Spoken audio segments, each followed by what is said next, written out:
E hoje a gente explica como funciona a vasectomia, viu? Cirurgia que deixa o homem infértil. Muita gente tem dúvida, por exemplo, se a cirurgia é simples ou se é um procedimento complexo, se dói, o tempo de recuperação do paciente ou se essa cirurgia interfere na ereção. A gente vai explicar tudo isso daqui a pouco. E explica, inclusive, que muitas vezes a pessoa se arrepende e tem a reversão, tá? Você pode depois fazer uma cirurgia para reverter essa situação, tá? Então a gente explica hoje no programa. Hoje, véspera de feriado, tem música no Por Dentro. O Grupo Revelação chegou ao Recife e agora há pouco faz show às da noite. Vou procurar,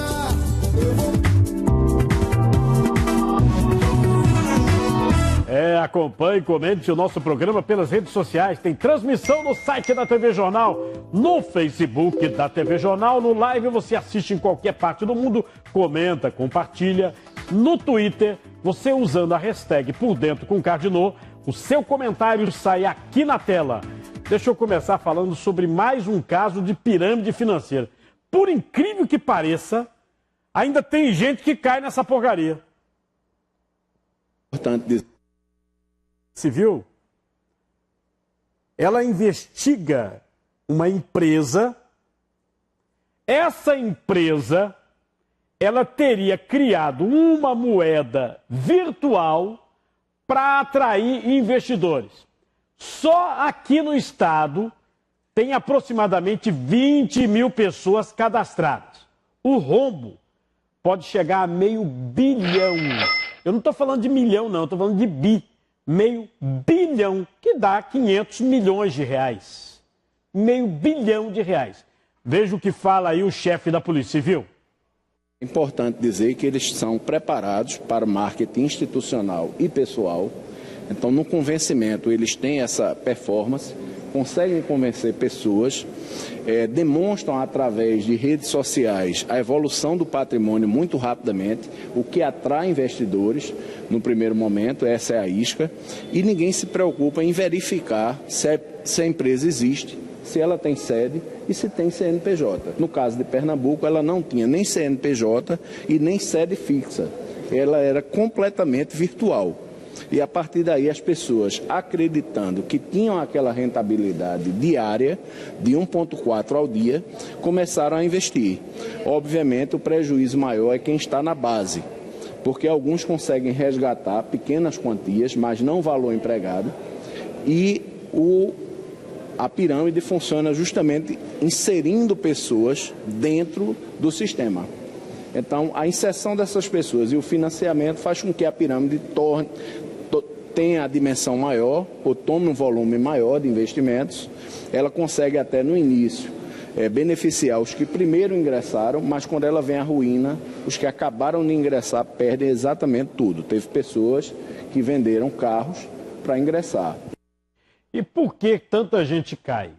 É feito esses golpes aí do WhatsApp, quando eles sequestram os números, as pessoas do seu grupo, e enviam como se fosse você uma proposta. Na realidade aí não é a própria pessoa que tem um conhecido, uma conhecida, fala, não, é bom, para tirar o dinheiro dele. Aí te ferra. E ser amigo é uma cebosa, me diz. Hein? Tá difícil, né? É teu amigo? Eu vou trazer a reportagem completa, aí você bota a hashtag Por Dentro com Cardinô e me conta se é amigo ou é alma cebosa. Sendo liberados pela Justiça coronéis e empresários presos temporariamente na Operação Torrentes, deflagrada na última quinta-feira. A juíza federal Carolina Souza Malta negou o pedido do Ministério Público Federal para prorrogar prisões dos investigados. De acordo com o advogado Ademar Rigueira, que defende 12 dos alvos da operação, a prisão dos seus clientes foi desnecessária, já que os mesmos vinham colaborando com as investigações. A Operação Torrentes apura supostas fraudes em contratos de assistência às vítimas das enchentes que castigaram a Mata Sul do estado nos anos de 2010 a 2017. A Polícia Federal informou que não vai se pronunciar sobre a decisão da Justiça. Já o governador Paulo Câmara ressaltou o rigor nas investigações e classificou como precipitados os julgamentos, no caso as prisões, né? Porque se o cara é preso, ele já pegou uma cana, né? Os julgamentos antes da conclusão do inquérito. A Corregedoria da Secretaria de Defesa Social, desde a última quinta-feira, já foi instada a verificar tudo. Nós não vamos admitir erros. Agora, nós não vamos pré-julgar também. Por isso que cabe o trabalho da Corregedoria. Nós temos consciência do que nós fizemos, do trabalho sério que nós fazemos. E nós queremos a verdade também, e com transparência, como isso foi sempre a ótica do governo de Pernambuco. Se falar de superfaturamento, tem que mostrar onde está o superfaturamento. Eu quero ver onde é que está o superfaturamento. Se tiver, eu vou ser o primeiro a punir. Agora, as peças que nós vimos não mostram claramente onde é que está o superfaturamento. Há, objetivamente, nessa investigação, um olhar para um grupo de empresas que teriam ter sido favorecidas por servidores públicos. Agora, eu tenho clareza de que acusar precisa ter provas, precisa estar no inquérito, precisa estar na denúncia. E isso, infelizmente, não foi visto ainda. Vejam vocês, você tem a dispensa de licitação porque você tem uma emergência, enchentes, tanto 2010 como 2017. Aí, o que o governador está dizendo? Tem empresa que realmente se repete. A quentinha, qual é a empresa que merece? É tal. O banheiro, que é aquele banheiro quadradinho que se coloca no local, é tal empresa. Essas empresas se repetem. Agora, está superfaturado? A Polícia Federal, junto com no caso, o Ministério da Transparência, né? E mais o Ministério Público, afirmam que sim, que tem 30% de superfaturamento nessa história. 30%. Aí é que nós vamos aguardar. O governador disse, tem prova? E aí, tem prova? O Ministério Público solicitou que os coronéis ficassem presos. Os coronéis começaram a ser soltos. Um deles já saiu da cadeia. Eu vou mostrar hoje ainda no programa, tá? O caso Beatriz. Depois de reunião com a família da menina, ontem à tarde no Palácio do Campo das Princesas, a Polícia Civil informou que vai pedir o apoio para a Polícia Federal para identificar o suspeito. Só que a história não é bem o que a família queria. A família queria que a Polícia Federal assumisse. E, no caso, a Polícia Civil vai pedir o apoio. O chefe da Polícia Civil, Joselito Keller, falou sobre o caso. Veja. Houve um avanço na investigação nesse período. Nós saímos do retrato falado para o rosto da pessoa que cometera o executor do assassinato. Nós temos o perfil genético desse executor e estamos trabalhando agora com a determinação do secretário de Defesa Social em parceria com a Polícia Federal. Desde a divulgação do vídeo com as imagens do autor, nós tivemos mais de 1 milhão de visualizações, o que gerou 96 suspeitos. Esses suspeitos foram ouvidos, foram submetidos ao exame do perfil genético, mas infelizmente não houve o positivado. Por esse motivo, junto com o secretário de Defesa Social, nós vamos fazer essa parceria, o termo de cooperação com a Polícia Federal, que tem atuação interestadual, haja vista a possibilidade do autor não ser do estado de Pernambuco. A federalização não adiantaria nesse momento, até porque a Polícia Civil avançou. Ela chegou ao perfil genético do autor, ela tem a impressão palmar do autor, ela tem o rosto do autor, que a Polícia Federal pode nos auxiliar, por ser uma polícia interestadual, é auxiliar na identificação desse autor. Como eu já disse, 96 pessoas passaram por exame de coleta de material genético que não deu positivo. Essa é a importância da participação da Polícia Federal.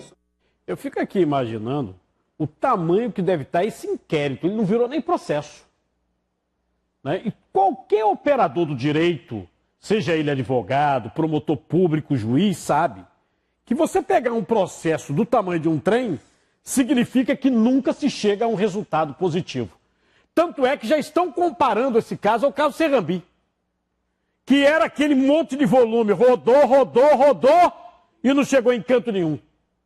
A mãe fez várias acusações nesta investigação. Você vai acompanhar comigo o que a mãe falou. Ela denunciou que a escola está obstruindo as investigações. Agora é o seguinte, escola como é que obstrui investigação? Só se a polícia permitir. Como é que obstrui? Tem uma história de que o cara pagou, rapaz. os DVRs, que são as gravações das câmeras da escola. E aí? Apagou ou não apagou? Daqui a pouco, linhas de ônibus do Grande Recife ganham segunda catraca para evitar que passageiros não paguem passagem. E sobre isso a gente está perguntando aqui, o que você acha? A instalação de 2 catracas impede que passageiros entrem nos coletivos sem pagar?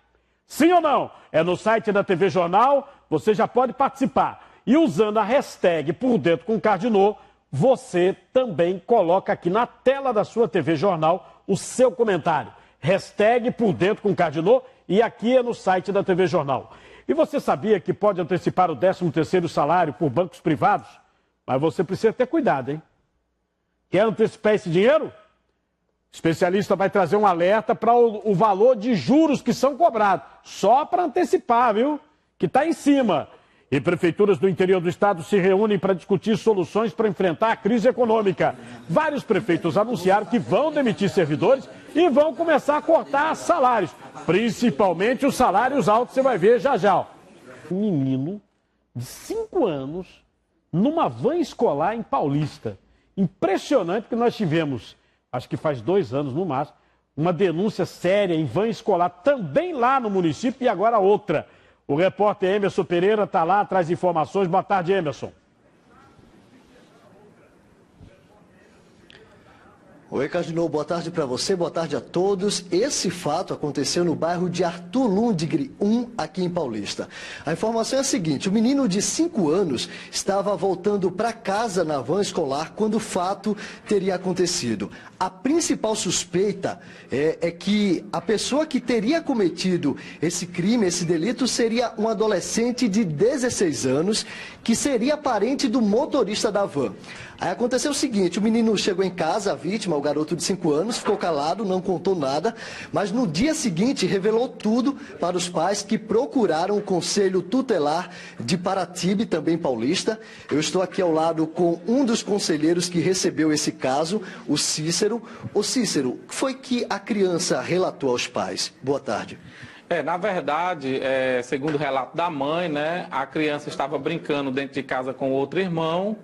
E daí, em determinada hora, ele disse assim, se tu não fizer isso, eu vou dizer para minha mãe o que foi que aconteceu dentro do transporte escolar. Aí a mãe, ouvindo isso aí, chamou a atenção dela, e daí ela foi perguntar ao irmãozinho, e aí ele narrou, né, com riqueza de detalhe, essa situação.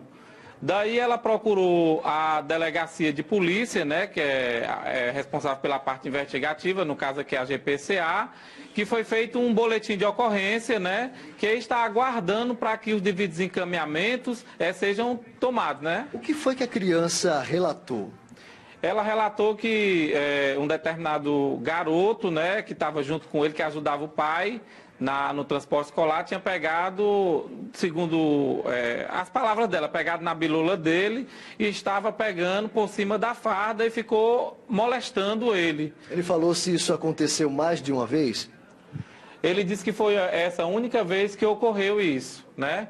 Aí, de prontidão, o Conselho Tutelar, a gente reuniu os conselheiros e a gente começou agora a fazer um trabalho de dar todo o suporte psicológico, todo o suporte social e todo o apoio do que preconiza a esses casos específicos, que preconiza no ECA. Ok, obrigado pelas informações. É o seguinte, Cardinô, esse caso foi registrado aqui na DPCA de Paulista, foi registrado um boletim de ocorrência. O delegado deve chamar agora a criança para ser ouvida com o apoio de um psicólogo. Também os pais desse menor, possivelmente pode também chamar o suspeito, o garoto de 16 anos, e o motorista da van, ouvir todo mundo para entender essa história e saber o que de fato aconteceu e tomar as providências que aí fica a cargo da polícia. Eu volto com você no estúdio. Eu fico aqui impressionado, né? Mais um caso em Paulista, né? Como eu disse, quando abri a reportagem, nós tivemos aí um caso de abuso faz uns 2 anos. Aí tem um outro agora com um menino de 5 anos. É aguardar essa investigação. Está acompanhando lá ao vivo, viu? Olha a previsão do tempo. Recife, região metropolitana, terça-feira, véspera do feriado da República. Imagens do Parque 3 de Maio, hein? Previsão de tempo parcialmente nublada, claro, sem chuva em toda a região ao longo do dia. A temperatura máxima 32 graus, a mínima 22 graus. Nas últimas 24 horas, o SAMU Metropolitano enviou 32 ambulâncias para atendimento no Recife. Bombeiros, com 119 intervenções em praias, 36 atendimentos pré-hospitalares. Os bombeiros estão levantando as causas de um incêndio que atingiu uma casa no Varadouro, em Olinda. Vê só o fogaréu aí. No local, uma idosa de 86 anos mora lá, mas na hora do acidente ela não estava. Veja comigo. O incêndio começou por volta das 8 horas da manhã, nesta casa que fica na rua Siqueira Campos, no bairro do Varadouro. Por essas imagens de celular, é possível ter uma dimensão do fogo que atingiu a sala e 2 quartos do imóvel. Transeuntes e pessoas que trabalham em um armazém de construção que fica próximo ao local viram uma fumaça preta e começaram a apagar as chamas. A gente arrombou, trouxe um alicate de corta, a gente arrombou a grade, entrou e meteu água dentro. O imóvel, que pertence a uma idosa de 86 anos, estava vazio. Ela tinha passado a noite na casa da filha. O cachorrinho dela foi resgatado pela população. Os bombeiros chegaram quando o fogo já tinha sido controlado e começaram então um trabalho de rescaldo. A casa ao lado também teve o telhado atingido. Os parentes da idosa começaram a chegar aos poucos no local. Mesmo preocupados com o prejuízo, agradeceram quem trabalhou no combate às chamas. Eu agradeço aí ao senhor a ajuda, foi importantíssimo aí. Obrigado. O Corpo de Bombeiros não quis dar entrevista. Agora, ainda bem, né, que ela não estava em casa, né? Que a gente vê aí a quantidade de fumaça, olha aí, que situação. E no bairro de Santa Teresa, já em Olinda, outro incêndio. Incêndio dentro de uma casa deixou 2 irmãos feridos, veja. O quarto onde o menino de 6 anos dormia ficou parcialmente destruído. O incêndio começou por volta das 10 horas da noite, quando todo o bairro de Santa Teresa estava sem energia. De acordo com a família, havia 3 irmãos na casa. Por causa da escuridão, o mais velho, Kelvin Félix Giancipoli, de 19 anos, decidiu colocar uma vela em cima do guarda-roupa. Mas minutos depois, ela teria caído na cama onde o irmão de 6 anos dormia. Tentando salvar a criança, que é deficiente mental, Kelvin acabou se queimando. Este primo conta que estava em casa quando ouviu os gritos dos vizinhos. Cheguei lá correndo e fiz: Kelvin, cadê a chave? Ele já estava com o menino no braço e eu entrei exatamente na casa para ver onde era que o fogo estava pegando. Quando eu entrei, foi no quarto, o colchão estava lá queimando. O guarda-roupa, o quarto todo estava repleto de fogo. O menino de 6 anos foi socorrido nos braços da tia para esta unidade do Corpo de Bombeiros que fica próximo ao local e depois foi transferido para o Hospital da Restauração. Kelvin foi levado para a UPA de Olinda e a outra irmã, que estava na casa de 10 anos, não se feriu. Os 3 eram criados pela avó, que estava trabalhando no momento do incêndio. Vizinhos fizeram buracos no telhado do imóvel e jogaram água para apagar as chamas. Uma equipe da CELP foi acionada, mas a energia do bairro só foi retomada de 1 hora da madrugada. O Hospital da Restauração informou que o menino de 6 anos, ele teve 12% do corpo atingido pelo fogo e queimaduras de 1º grau.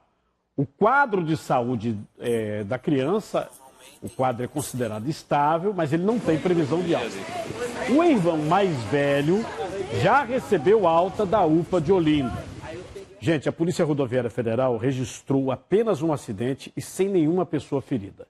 Já na PE 95, suspeitos em um carro clonado colidiram com uma moto após uma perseguição policial. De acordo com a PM, os suspeitos não pararam quando os policiais tentaram fazer uma abordagem. Eles saíram ilesos da batida e conseguiram fugir. O carro foi apreendido e levado à delegacia de plantão em Caruaru. Não há informações sobre o estado de saúde das 2 pessoas que estavam na moto. Imagens ao vivo aqui, câmeras da CTTU, Real da Torre, entrada do túnel da Abolição. Agora Largo do Cabanga, na área do Joana Bezerra, olha aí. Daqui a pouco eu vou mostrar a bronca no Santa Cruz. Jogadores ameaçam não entrar em campo contra o Paraná. Aí seria WO. A Federação Pernambucana de Futebol entrou no meio da situação. Porque se o Santa tiver o WO, cai para a Série D. Sabiam disso? Se os jogadores, por greve, porque não recebem o salário, não forem, o time cai para a Série D. Não é mais a C, é a D. A, B, C, D. Daqui a pouco, pagode aqui do Por Dentro. O Grupo Revelação anima o pré-feriado. Estão chegando no Recife, viu? Tem show hoje à noite. Você vai ver já já. Vou falar sobre a catraca. A segunda catraca é para evitar que passageiros entrem pela porta de trás sem pagar pela viagem. A medida está em fase de teste. Mas já a partir do mês que vem, todos os ônibus, todos, poderão ter a chamada catraca dupla. Veja comigo. Embarcar nos ônibus sem pagar passagem. Foi para acabar com essa evasão de receita perdida com quem não paga que, segundo o Grande Recife, estão sendo instaladas as segundas catracas nos ônibus. Os primeiros a receber o equipamento foram os 15 veículos da linha TI Macaxeira-Camaragibe. Existe um grande número de passageiros que não utilizam o sistema, não são identificados pelo próprio sistema, ou seja, porque eles não rodam a catraca, e dessa forma eles ficam para efeito de contabilidade na definição do serviço, eles não aparecem. Então, realmente é o controle da evasão. Nós não identificamos ainda nenhum atraso na viagem. Não foi necessário, até esse momento, reprogramar a operação dessas duas linhas novas com esse novo tipo de serviço. Acontece que, mesmo com a segunda catraca, tem passageiro que ainda consegue dar um jeitinho para seguir viagem, contrariando os interesses do Grande Recife. Quem paga passagem não aprova o comportamento, mas também critica a forma encontrada para a repressão. Existem pessoas mais fortes, né? E encontram dificuldade para passar. Então ela deveria ser mais larga para poder facilitar para as pessoas obesas, né, no caso. Eu acho que ela não ajuda em nada, porque além de ser estreitinha, né? Quando as pessoas querem pular, quando ela abre a porta, as pessoas pulam. Normal. Além dessa linha, também estão com as segundas catracas 3 ônibus da linha TI Cabo Cajueiro Seco e os 2 da linha Loteamento Bonfim TI Abreu e Lima.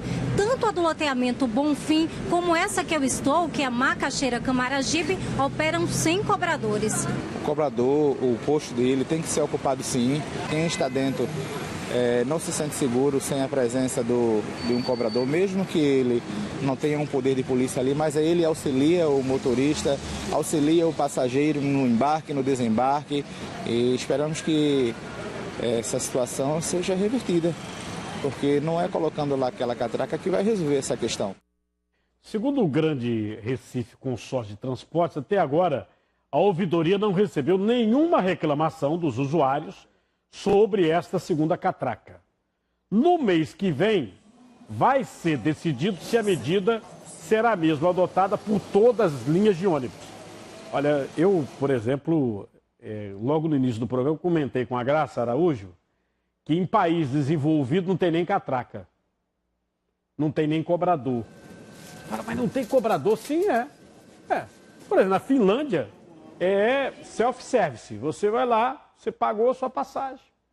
Ninguém pergunta se você pagou, porque as pessoas são honestas.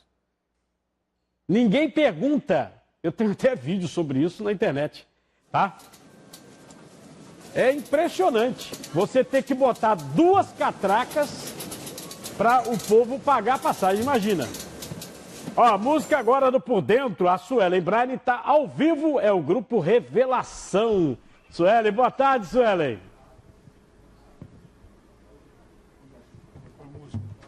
Exatamente, Carnô. Boa tarde para você, boa tarde para todo mundo. Uma das bandas de samba mais famosas do Brasil. Não tá aqui no palco comigo não, ó, tá ali. Eles estão fazendo aqui uma mesa de samba, uma rodada de samba. E a gente vai curtir um pouquinho esse show que vai acontecer agora à noite, no Manhattan Café, a partir das 9 horas da noite. Vamos curtir um pouquinho o samba do pessoal. A vida é pedreira, a vida é pedreira, a vida é pedreira. A gente é de ralar, de defender o pão, mesmo sem condição a gente tá lutando. No dia que não tem, a gente diz amém, de um jeito ou de outro vai levando. Cansado de cair, virado sem dormir, mas quando o galo canta a gente tá de pé. E quem defende o seu direito de sonhar, vai se realizar se Deus quiser. A gente é de ralar, de defender o pão, mesmo sem condição a gente tá lutando. No dia que não tem, a gente diz amém, de um jeito ou de outro vai levando. Vou pedir licença ao Davi aqui. Davi, é um prazer estar recebendo vocês aqui no Por Dentro com o Cardinô. Prazer todo nosso. Exclusiva aqui em Boa Viagem. É sempre bom trazer a revelação aqui para Recife. Agora fala um pouquinho do que o público vai encontrar hoje à noite aqui no Manhattan Café a partir das 9 horas da noite. Boa tarde. Boa tarde a todos. Muita alegria, né? Muita alegria de estar aqui em Recife mais uma vez. E todos já conhecem o repertório do Revelação, recheado de sucesso, músicas novas também, A Vida é Pedreira, Cavaleiro Sonhador, Vai Buscar Sua Felicidade, dentre outras músicas que são do disco novo.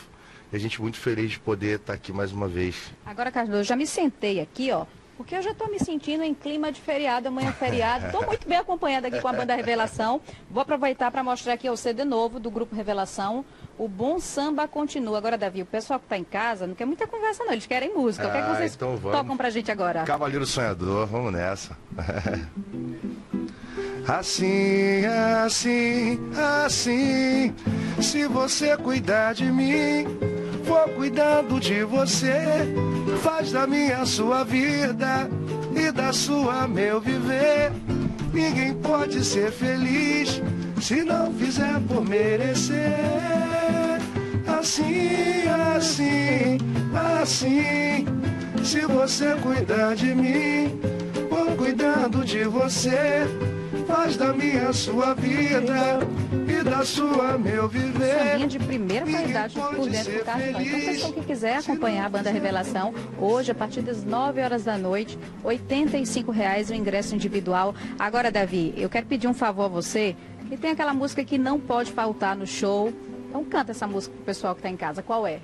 Coração Radiante. Então, vamos lá. Eu te quero só pra mim, por mais uma dança no mar.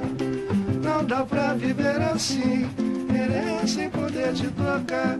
Eu te quero só pra mim, por mais uma dança no mar. Não dá pra viver assim, querer sem poder te tocar. Beleza? É isso. Tem show da banda Revelação também amanhã no Recife, né, Davi? Faz um convite pro pessoal. Ó, a gente tá com a listinha aqui hoje, aqui no Manhattan, né? E também no Lounge Music, antiga Big Rose, acho que é isso, em Piedade. Amanhã, no feriado, Arena Show Bar, Porto Madeira, aniversário do Aladim Produções e Clube da Compensa, Engenho do Meio. Agora, Davi, só pra gente finalizar, toca mais uma palhinha pra gente. Vamos nessa, vamos lá. Deixa acontecer naturalmente. Com essa banda Eu não quero ver você chorar.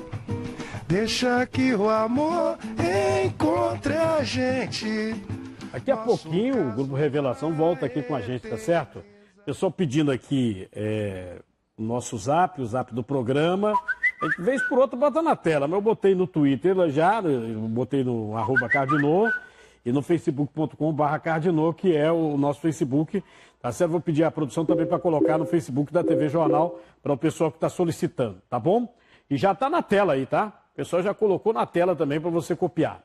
A crise no Santa Cruz é um negócio impressionante, não para. Além do rebaixamento, os atletas estão tendo que conviver com a tal ameaça da greve, né? O Santa Cruz já está rebaixado, vai jogar hoje às 8h30 da noite, enquanto o Paraná, no Arruda, só está cumprindo tabela pela Série B. Quer dizer, o jogo está marcado, mas que ele realmente ocorra, a direção tricolor e a Federação Pernambucana de Futebol tentam contornar uma ameaça de greve dos jogadores.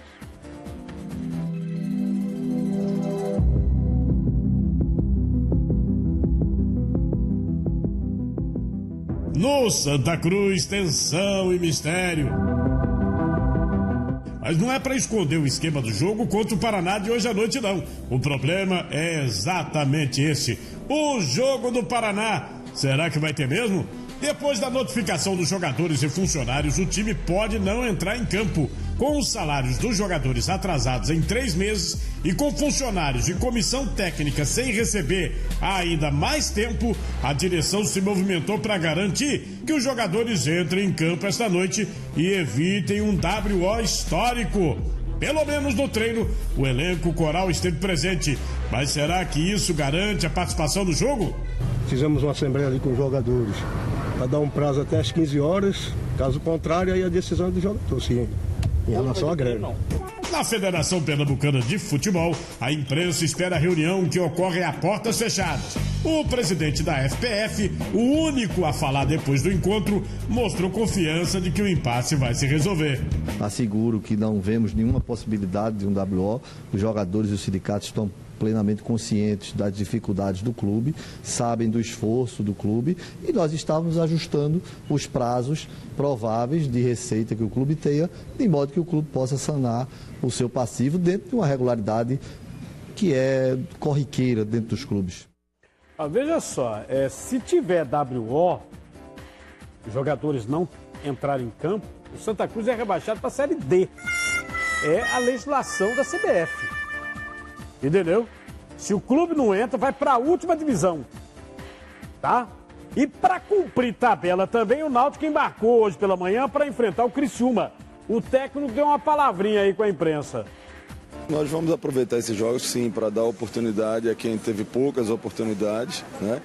Desde que essas pessoas também estejam motivadas e entendam, né, e encarem esses jogos como oportunidade, né? Eu acho que vergonha na cara é uma coisa que faz bem a todo mundo. E eu acho que o Náutico dentro da competição já está assim, no seu limite do número de derrotas, né? Aliás, eu acho que ele gastou todos os limites de derrotas já desde o primeiro turno. Então é preciso respeitar a camisa, entrar em campo com seriedade e buscar a vitória.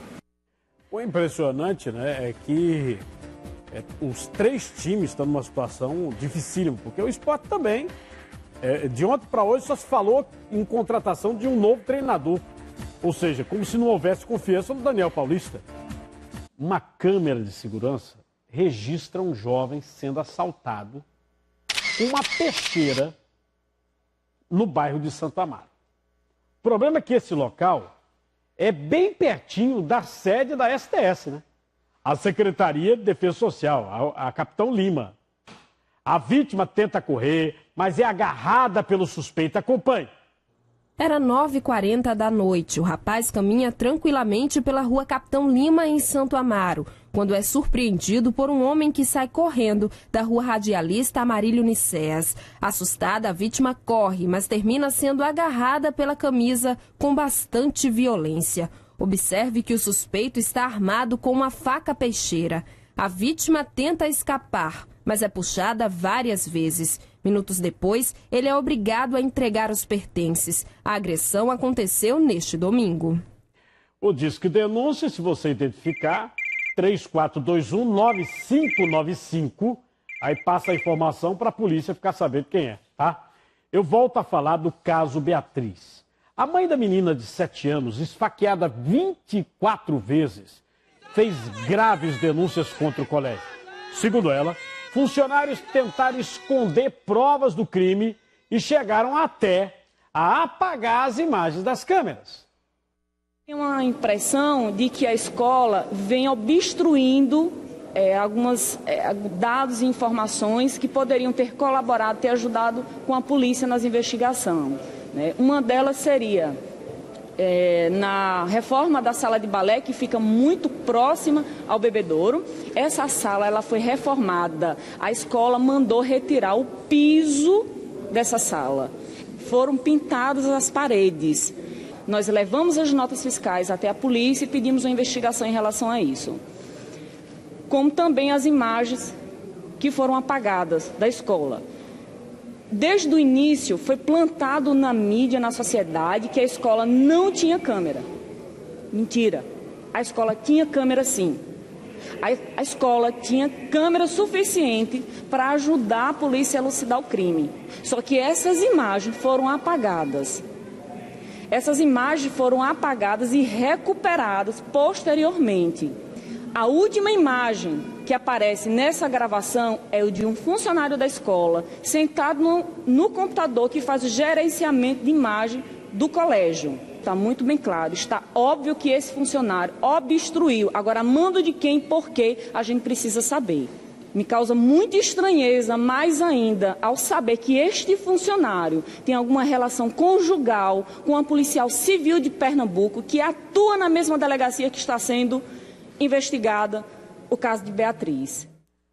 Por isso que tem muita gente, desde ontem, comentando que esse caso está lembrando o caso Serrambi, das 2 meninas assassinadas, que as investigações geraram uma maçaroca de papel, né?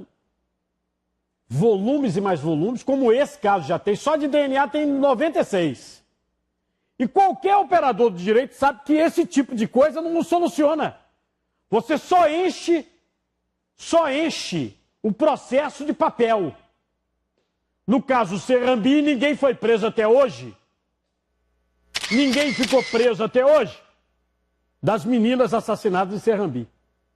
Em nota, o Colégio Nossa Senhora Auxiliadora informou que nunca existiu nem existirá a intenção de dificultar a ação da polícia na investigação. Diz também que abriu as portas para a polícia e disponibilizou todas as imagens que possui para os agentes da polícia, inclusive financiando o tratamento das imagens. Em relação aos nomes dos funcionários citados pela família de Beatriz, a nota diz que a escola repudia tal atitude por colocar em risco a integridade física e moral das pessoas, sem que haja algum indício. E ó, sobre essas imagens, vamos ver o que o chefe da Polícia Civil falou sobre essas imagens que teriam sido apagadas. Acompanhe. Como eu já disse, a questão das imagens nós conseguimos resgatar, tanto que vocês divulgaram essas imagens. Nós temos hoje o rosto do possível executor. Então, se houve a participação e a tentativa de obstrução das investigações, isso faz parte do inquérito que corre em sigilo, mas, obviamente, as pessoas que assim agiram, se isso restar comprovado, elas serão também indiciadas na medida da participação com o evento criminoso. Eu ainda vou voltar nesse caso. A família está fazendo uma investigação particular sobre o caso. O advogado da família informou que vai pedir a quebra do sigilo das investigações. Você viu o delegado dizendo, que é o diretor da Polícia Civil, a investigação está sob sigilo. Beleza, 2 anos sob sigilo. A investigação está sob sigilo. Se houve obstrução 2 anos e ninguém foi preso, num crime grave desse, uma menina levar 24 facadas dentro de uma escola, tem cerca de 40 câmeras dentro da escola, não tem uma imagem que pegou o cara. Com qualidade, pelo menos. A gente fica pasmo com isso e espera providências até certo ponto radicais. A Polícia Federal deve entrar no auxílio, mas não entra na investigação. Não entra, não cederam o inquérito para a Polícia Federal. Até porque, se a Polícia Federal assumisse, o governador do estado pediria.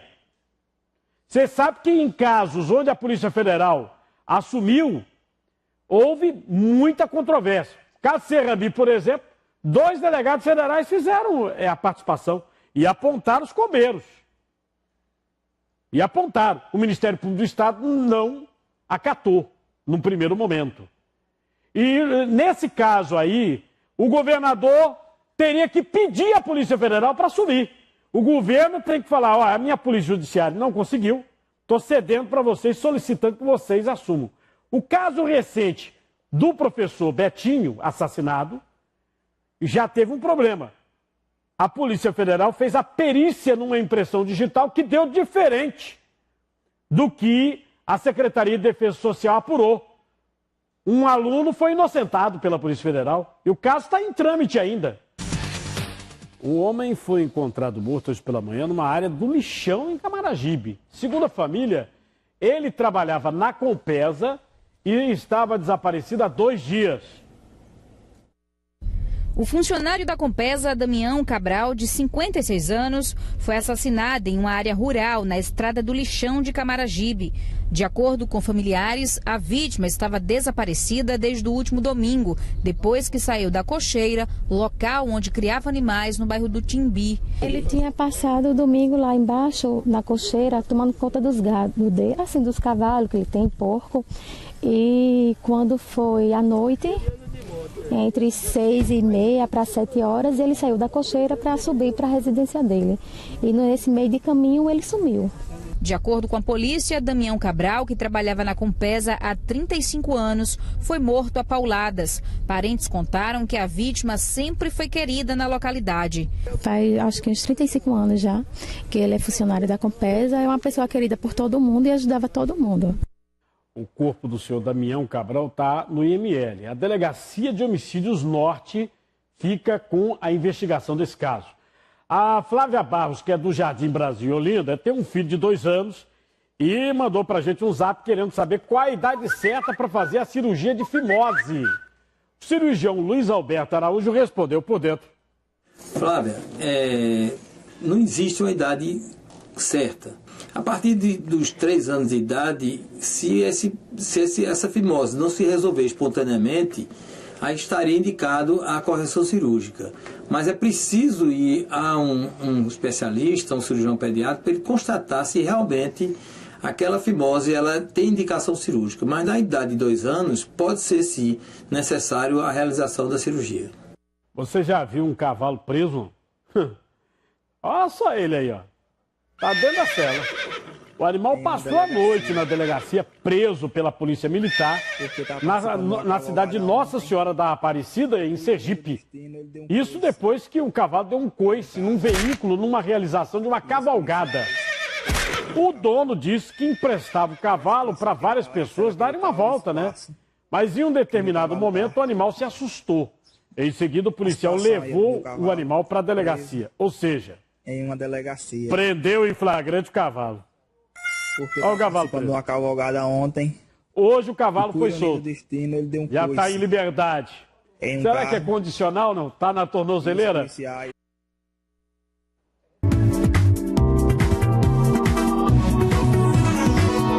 Olha, esse caso, Beatriz, está chamando a atenção porque uma menina de 7 anos, dentro de um colégio católico, ela cercada por uma verdadeira multidão, porque era dia de festa, você está vendo a imagem da noite aí, ó, do colégio. Ela é arrastada e quem matou ou é um doente, um maníaco, ou queria praticar um ato de vingança. Agora, ninguém pratica um ato de vingança contra uma criança, pratica contra uma família. Ele deu 24 facadas numa menina de 7 anos de idade. Pegou o corpo de um canto e levou para outro. A gente já mostrou, inclusive, imagens aí da perícia. Ele levou para um almoxarifado. Levou para um almoxarifado. O advogado da família de Beatriz diz que ele, então, assistente de acusação, ele é o advogado da família, vai pedir a quebra do sigilo dessas investigações. De acordo com os parentes, a polícia está engessando o caso com busca do mandante do crime. A cúpula da segurança pública do Estado, aqui de Pernambuco, nos colocou da impossibilidade de abertura do sigilo, né, somente por meio judicial. E nós vamos seguir essa linha, nós vamos buscar judicialmente, nós pretendemos trabalhar pelas investigações para se chegar ao executor, aos mentores, aos partícipes, né?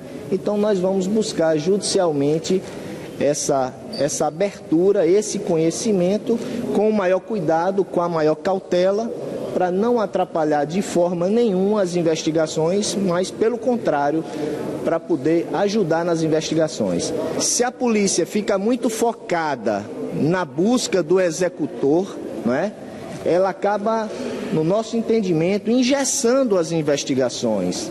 A gente acredita que se alguma medida cautelar alternativa à prisão, como me parece que são 11, né, for decretada por alguns dos suspeitos que colaboraram, coisa assim, que já tem elementos para isso, me parece, isso pode chegar ao executor, pode-se chegar ao mentor.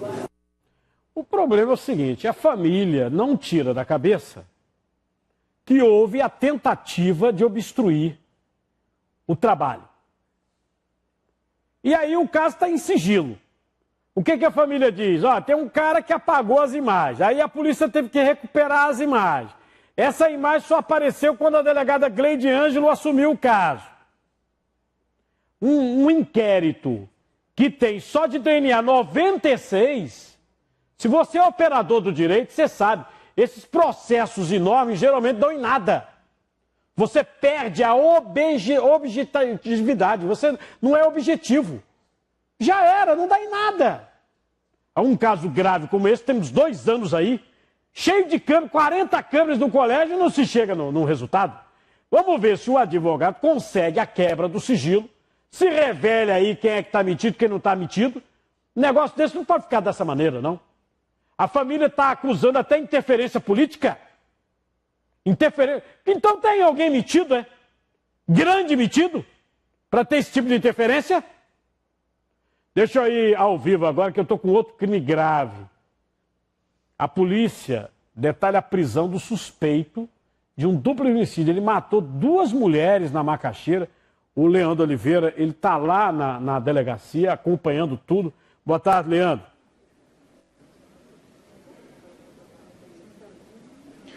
Olá, Cardinal, boa tarde para você, boa tarde a todos. A expectativa agora é pelo resultado da audiência de custódia. O suspeito foi preso ontem à tarde na casa dele e ele chegou a negar o crime, chegou a falar que não tinha sido ele a pessoa que foi até a casa dessa mulher, que é a mãe de uma menina com quem ele tinha um relacionamento. E a polícia foi atrás, então, das imagens de câmeras de segurança ali da região e conseguiu encontrar imagens que a acusaram, né, que poderia ter sido ele. E aí os detalhes agora a gente vai saber com o Ricardo Silveira, que é o delegado que está à frente das investigações. Depois que ele viu essas imagens, ele ainda continuou negando o crime. Boa tarde. Boa tarde a todos. Sim, o Benjamin continuou negando o crime, né? Até mesmo depois de nós exibirmos as imagens, né? Onde fica claro que o carro dele passa minutos antes pelo local e um homem semelhante a ele, com roupas praticamente iguais às achadas dentro da sua casa, caminha pela via, coloca um capacete no rosto, bate na porta da vítima e aí se coaduna com aquela outra informação que nós tínhamos, que a vítima teria ligado para a filha para perguntar o que ele estava fazendo antes de morrer. E aí passa cerca de 3 minutos dentro da casa e sai. A gente vê que nenhuma outra pessoa teria adentrado dentro do imóvel, o que coloca o senhor Benjamin na cena do crime. Agora, o que a polícia tem para fazer a partir de agora com base nessas informações que vocês conseguiram? Ele está preso já, está aguardando a audiência de custódia. Qual é o próximo passo na investigação? Veja só, ele foi preso em flagrante, né, por duplo feminicídio qualificado. Ele foi feito todo o procedimento de praxe, encaminhado à audiência de custódia. Nós não temos ainda o resultado da audiência de custódia, mas esperamos que seja decretada a prisão preventiva. E o doutor Alfredo Jorge vai conduzir o restante das investigações, terá 10 dias aí para a finalização do inquérito. Tá certo, então. A gente vai continuar acompanhando. Os corpos das 2 vítimas vão ser enterrados hoje à tarde no cemitério de Casa Amarela. A gente volta agora ao estúdio com você, Cardinal. Pelo menos difícil de acreditar que a mulher se separa dele. Ele não queria a separação. Aí não vai mais lá, né? Aí ele falou, não fui eu. Negou, mas foi autuado em flagrante. Aí a polícia pega imagens da rua mostrando o carro dele passando exatamente para o local, a cena do crime, onde morreu a mulher e a sogra. A ex-sogra, né? É danado.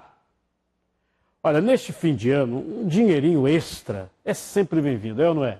A primeira parcela do 13º precisa ser paga até o final desse mês. Já recebeu aí, não? O pessoal antecipou?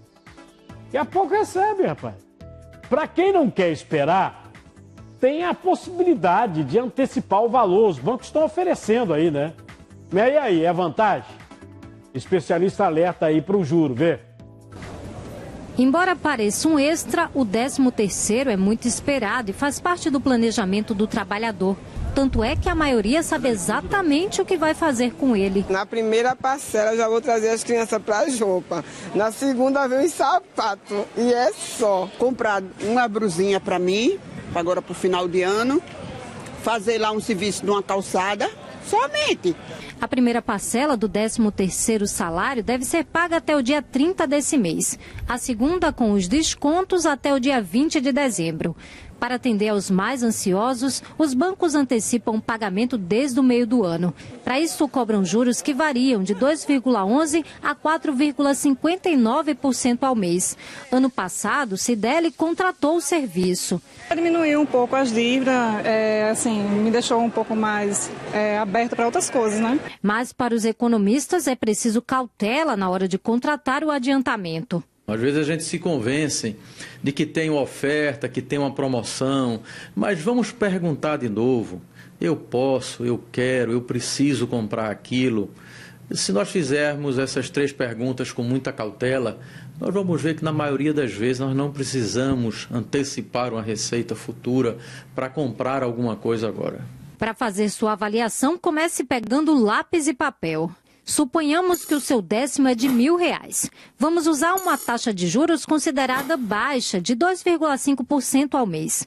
Você sairia do banco com uma quantia de R$960, já que os juros nesse 1 mês e meio que faltam para o fim do ano é igual a R$40.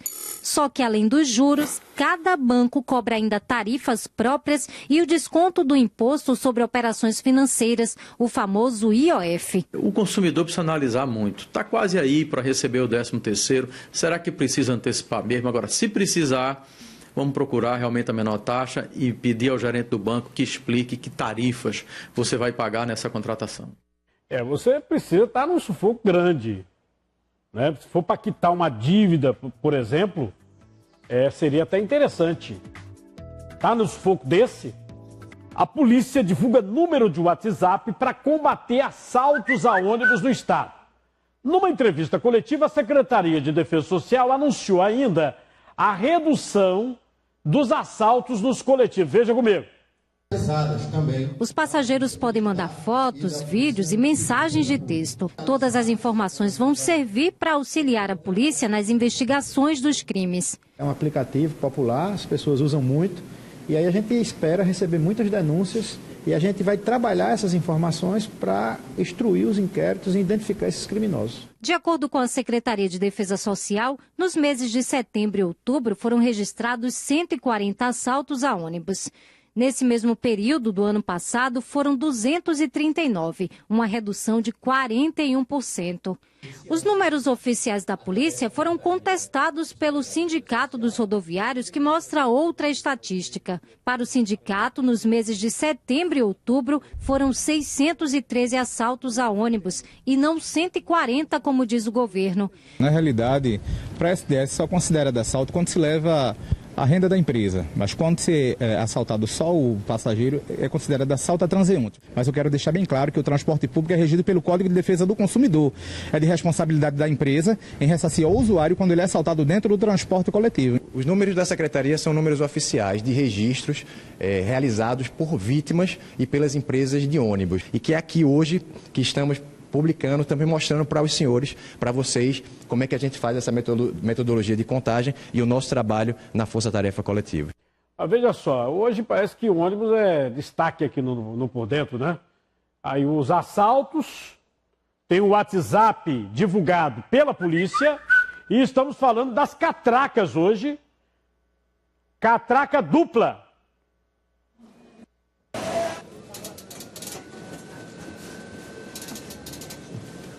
O pessoal aqui, ó, Zé Hélio está perguntando como é que ficam os idosos, né? Bota aí, hashtag Por Dentro com Cardinô e comente aqui na tela da TV Jornal. Como é que tá a pesquisa aqui no site da TV Jornal, por favor? Catraca dupla. Eu tô achando que esse site não está atualizando. Ou todo mundo está falando que não? Ó, você acha que a instalação de 2 catracas vai impedir passageiros dentro dos coletivos sem pagar? O pessoal está dizendo que não. É 100% não, é isso mesmo? Ou então deu um problema no site, entupiu o site. Comente aí, hashtag Por Dentro com Cardinô. Você vai ver, já o Dia Mundial de Diabetes alerta para a doença. São 12 milhões de brasileiros atingidos. Dicas de alimentação e exercícios para controlar a doença. E as investigações da polícia do novo esquema de pirâmide. 20 mil pessoas vítimas aqui em Pernambuco. Os caras já levaram R$500 milhão e fugiram. Para encontrar vai ser trabalho, viu? Eles fugiram com dinheiro, tá? A juíza federal responsável pelo caso, a Operação Torrentes, que prendeu diversos coronéis, ela não prorrogou as prisões desses coronéis. Já tem um coronel que conseguiu um habeas corpus, foi solto ontem, e os coronéis devem estar sendo soltos hoje ainda.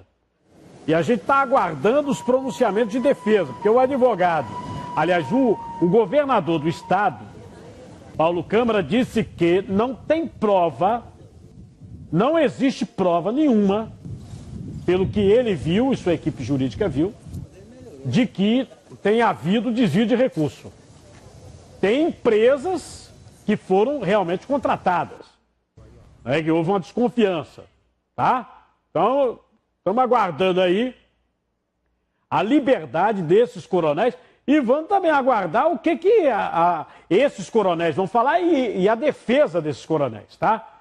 Deixa eu voltar a falar sobre um novo caso de pirâmide financeira. A Polícia Civil de Pernambuco afirma que 9 vítimas procuraram a delegacia para denunciar essa empresa investigada. Por incrível que possa parecer, depois de Priplis, Bebum, teve tanta, né? Telex Free, que o pessoal ainda continua no preju aqui em Pernambuco, o pessoal cai em outro rombo. E esse é grande, hein? Pode chegar a R$500 bilhão, ou seja, 500 milhões de reais. Acompanhe. A empresa se apresentava como sendo uma rede de associados em 90 países, com sede em Uberlândia, Minas Gerais. Mas para a polícia, o que essa empresa fazia era o já conhecido esquema de pirâmide financeira. Funcionava assim: quem entrasse no grupo tinha que chamar mais pessoas para se cadastrar. Em troca, quem convidou recebia percentuais de 10% a 25% para cada novo integrante. Para entrar, a pessoa tinha que fazer um depósito inicial, comprando moedas virtuais, as chamadas criptomoedas. A empresa prometia que os associados teriam um retorno financeiro alto e em pouco tempo. Para você ter uma ideia, a poupança rende 0,5% ao mês e a Display, que foi o caso em Pernambuco, ela tinha uma rentabilidade de 1,4% ao dia. A Polícia Civil de Pernambuco está investigando o suposto esquema de pirâmide financeira. Então, a inserção dessas pessoas e o financiamento faz com que a pirâmide tenha a dimensão maior, ou tome um volume maior de investimentos. Ela consegue até no início beneficiar os que primeiro ingressaram, mas quando ela vem à ruína, os que acabaram de ingressar perdem exatamente tudo. Aqui no estado, esse grupo teria algo entre 15 e 20 mil pessoas cadastradas. No site da Display, há um comunicado de que a empresa decidiu encerrar as atividades e que vai restituir os investidores, conforme um cronograma. Se você olhar no dicionário sobre o que é estelionato, você vai ver que é justamente a pessoa querer levar vantagem e acaba entrando no golpe. Segundo o comunicado oficial desta empresa, a devolução do dinheiro para os investidores brasileiros vai começar a ser paga a partir de março do ano que vem. E aí, você acredita que eles vão devolver o dinheiro a partir de março do ano que vem? Você já recebeu o seu dinheiro da Telex Free?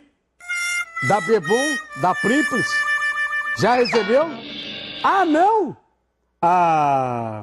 E no início do mês passado, investidores pernambucanos denunciaram que foram vítimas também de uma pirâmide financeira por parte de uma empresa de Cuiabá, Mato Grosso. Segundo a polícia, a empresa prometia até 300% de lucro com a divulgação de propaganda na internet. Teve gente que teve um prejuízo de mais de R$80 mil. Esse caso está sendo investigado pelo DEPATRE. Hoje é o Dia Mundial do Diabetes. Para alertar sobre a doença, que atinge 12 milhões de brasileiros, uma ação foi realizada no Parque 3 de Maio. Especialistas destacam a necessidade de exames periódicos e a alimentação saudável. Veja comigo. Pense na disposição que a costureira Rosilda, de 52 anos, tem, e ninguém diz que ela é diabética há 10 anos. Um baque muito grande, né? Me desesperei muito, chorei, tive aquela reação péssima. Mas depois respirei e hoje eu estou bem, graças a Deus. Comecei minhas atividades, diminuí o peso, que eu pesava 80 quilos. Hoje eu estou com 59 quilos e, graças a Deus, controlada. Para alertar a população sobre essa doença tão silenciosa que é o diabetes, a Prefeitura do Recife promoveu uma programação especial no Parque 13 de Maio, no centro do Recife. Os pacientes dançaram, aferiram a pressão e, é claro, fizeram o teste de glicemia. O paciente que fez o teste em jejum e o resultado deu 126 miligramas por decilitro já é considerado diabético. O diabetes pode desencadear outros problemas de saúde. 2/3 dos pacientes diabéticos vão sofrer um infarto, ou um AVC, ou uma amputação dos membros inferiores, caso não tenha sua taxa controlada a longo prazo. Mais da metade dos pacientes diabéticos não sabem que sofrem da doença. A única forma de você fazer o diagnóstico é dosar sua glicose pelo menos uma vez ao ano. A pessoa que for diagnosticada com diabetes pode levar uma vida normal, desde que mude os hábitos alimentares e pratique exercícios físicos. Então isso a gente vai incentivando as pessoas a introduzir a fibra na alimentação. Então a linhaça, a chia, a quinoa, né, o gergelim, e isso a gente vai introduzindo junto com as frutas e verduras e vai dando outro sabor aos alimentos. Vai regular também a taxa? Muito, porque fibra, e a fibra ela vai fazer com que a glicose diminua.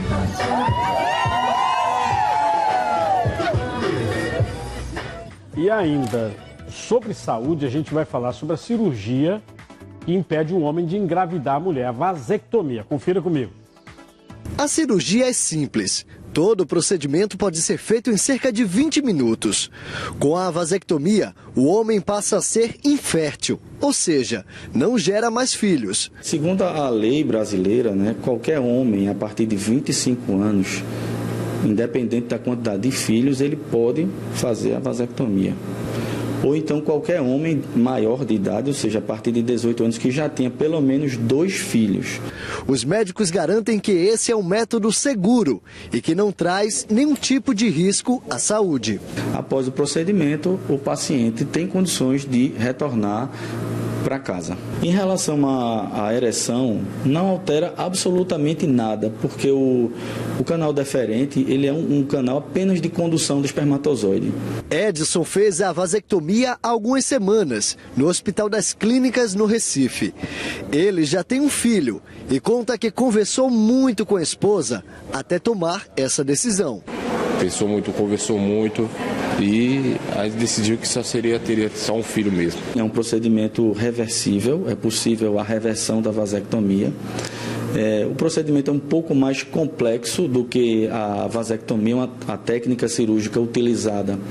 Ela é um pouco mais difícil e não é acessível em todos os serviços de saúde pública e nem privada. Além do Hospital das Clínicas, a cirurgia de vasectomia é oferecida de graça em outras unidades do Recife, como Oswaldo Cruz, IMIP, CISAM e também em hospitais de outras cidades. Mas lembrando que o paciente deve procurar primeiro o posto de saúde perto de casa para receber o encaminhamento. Prefeitos se reúnem e discutem soluções para a crise econômica. Prefeituras do interior anunciam que vão demitir e vão cortar salários altos. O presidente da Associação Municipalista de Pernambuco falou sobre a reunião. Veja. A reunião de hoje ela tem um objetivo de anunciar para Pernambuco e para o Brasil uma série de medidas que os prefeitos pernambucanos estão tomando para tentar equilibrar o caixa das prefeituras. Entre elas, o anúncio lamentável de várias demissões, milhares de demissões de servidores, prestadores, a interrupção de muitos contratos de prestação de serviço. Em várias prefeituras não há certeza se vai ter 13º até o presente. Por isso que estamos lutando para que o governo federal possa tomar uma medida fornecendo uma ajuda financeira até dezembro para que a gente possa fechar as contas. Dia 22 vamos fazer um grande ato de mobilização nacional em Brasília, tanto no Congresso Nacional como no Palácio do Planalto, para chamar a atenção das autoridades. Nós estamos pedindo uma audiência ao presidente, que até agora não concedeu. O governo federal fica muito distante da realidade do povo. E essa crise tem afetado diretamente a condição, a capacidade do município atender às necessidades básicas da população. É danado. Você vê aí a discussão, né, das prefeituras chegou no ponto que não dá mais. Demite, corta salário, não tem para onde correr. Olha, deixa eu voltar sobre o possível abuso sexual contra o menino de 5 anos numa van escolar em Paulista. A expectativa é pelo depoimento que vai ser prestado na delegacia com psicólogos pela criança. Deve ser hoje à tarde. O repórter Emerson Pereira tem mais informações. Emerson. Oi, Carlos, é o seguinte, quem está respondendo no momento aqui pela DPCA de Paulista é a delegada Lúcia Custódio.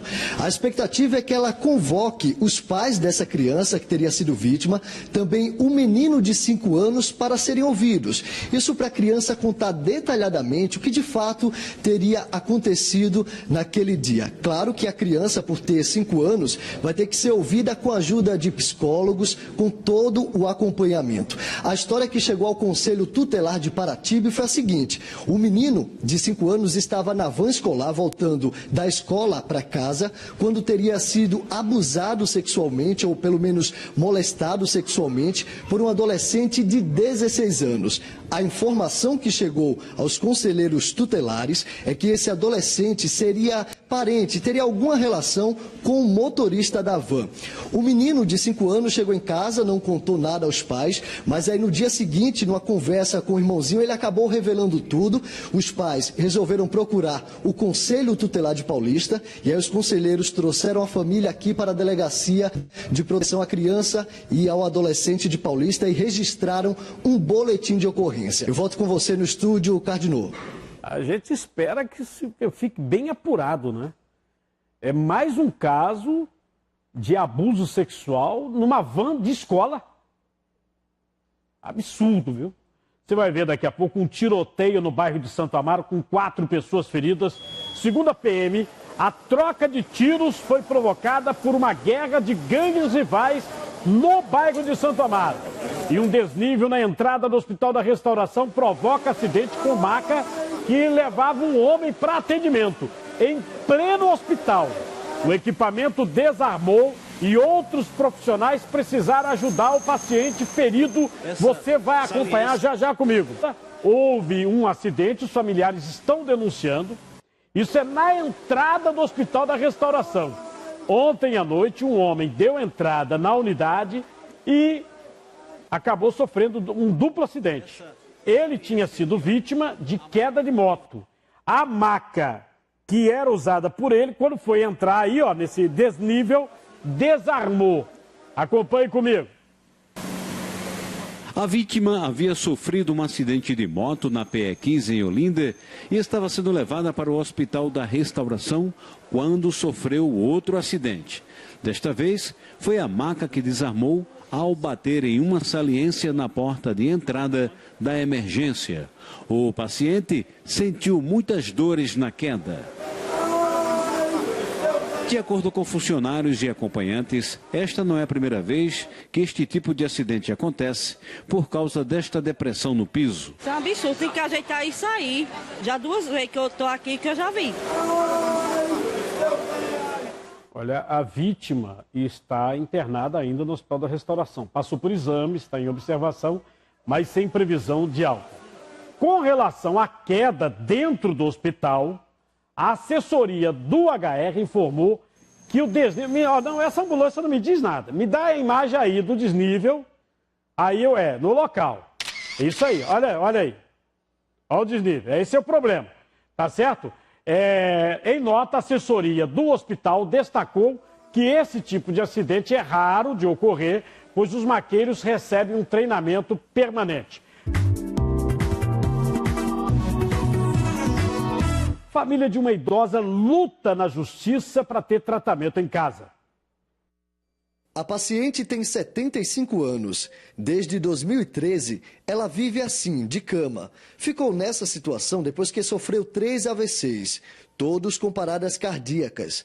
A idosa passou 8 meses internada, mas depois a família entrou com ação na justiça e conseguiu que os cuidados passassem a ser feitos em casa, o chamado home care. O serviço é realizado por uma empresa terceirizada pelo SUS. O atendimento prestado da minha mãe, a gente não tem que reclamar, porque são muito eficientes, são muito bons. Se falta um remédio, as enfermeiras ligam, vem tranquilo. Até agora nunca faltou nada para ela. O problema é que há uma semana, a família da idosa recebeu uma ligação do hospital que presta o serviço, informando que o atendimento de home care será suspenso a partir do mês que vem, caso o SUS não pague uma dívida que tem com a empresa. Vocês não têm condições de arcar com esse custo? Não, de forma alguma. Somos pobres e não temos, porque é muito dinheiro. Em média, 30 mil reais por mês. Não temos condições, em hipótese alguma. Esse cálculo é referente à empresa mesmo que dá. E por pouco tempo que ela passou 4 meses na UTI, chegou aqui várias cartas do SUS, também comunicando os custos que estavam tendo com ela mensal. E não foi menos do que isso. A Secretaria de Saúde do Estado diz que está verificando o caso para se pronunciar, viu? Muito obrigado, até amanhã.